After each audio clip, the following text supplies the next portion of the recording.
Are we talking to each other or are we talking to you on this one? To me. Okay, perfect. Yeah. So, what, okay, I've got these questions I'm going to ask you. All right. How long have you been playing? 18 years. How did you pick the trombone? It's the Merry Melodies thing. Really? Yeah.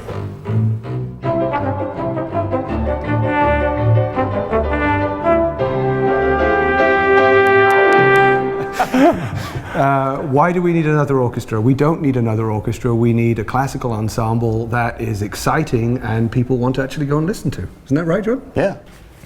So you were asking me about my specific technical exercises that I do.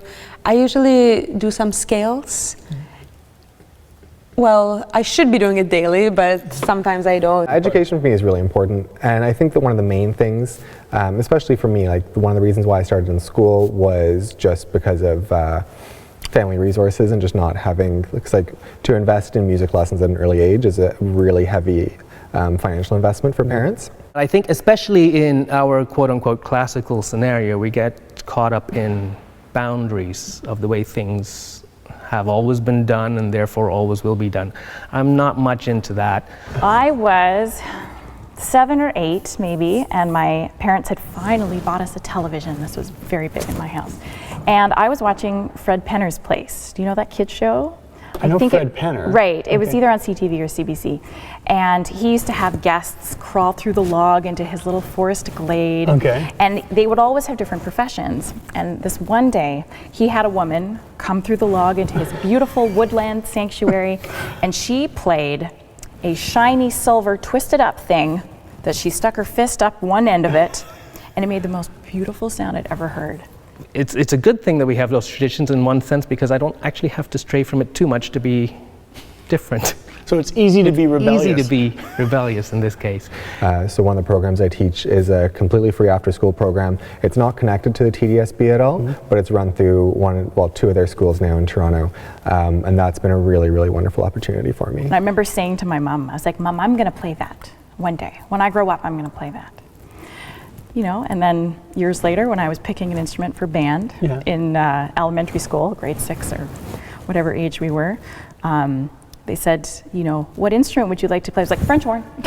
Really? I was such a dork. It was awesome.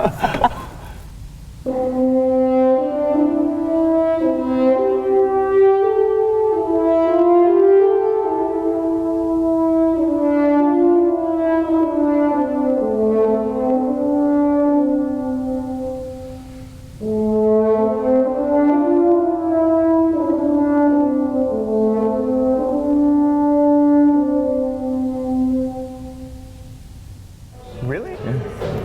There was only a band at my school, so I asked them what was the instrument that did. Hey man, can we have a 2 Americano, please? Yeah, you got it.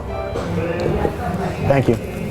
It's usually, I think about the string crossings and the shifts, like from one position to the next, and the bow changes to make sure they're really smooth.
Euphonia has been in existence for about 18 months now, and we've done a lot in that 18 months. We've performed 16 shows at a nightclub on the west side of Toronto. We've performed at 2 festivals, major Toronto festivals this past summer.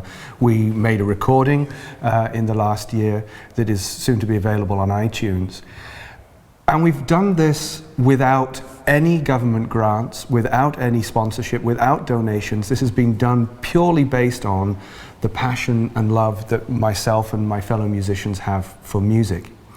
What we want to be able to do going forward is to have a little bit of support, financial support, to enable us to take the risks and make the commitments necessary to take this group to the next level. And the sort of commitments we're talking about are, at the end of November, we're going to be performing 2 performances of a new symphony by Jordan and a redux version of Sibelius's 3rd Symphony. And in 2015, in the first half of 2015, we're looking at a radical new interpretation of Vivaldi's 4 Seasons, as well as a stellar reimagining of Holst's The Planets, in which Jordan is also going to be writing a piece that weaves through the various movements of Holst's work. That's a good answer. I thought that was good, actually. I thought I would go with that. I don't think we need me to say it. If you do support this campaign, which is wonderful, other than just our eternal thanks, if you look on the Indiegogo site for this campaign, you'll see the various levels of gifts that we're offering for donations that are made to this cause. So thank you very much for your support in this campaign, and hopefully we'll see lots of you coming out to our performances for the rest of this year and going on to many other years. I'm going to get my checkbook out. He's a musician, what checkbook?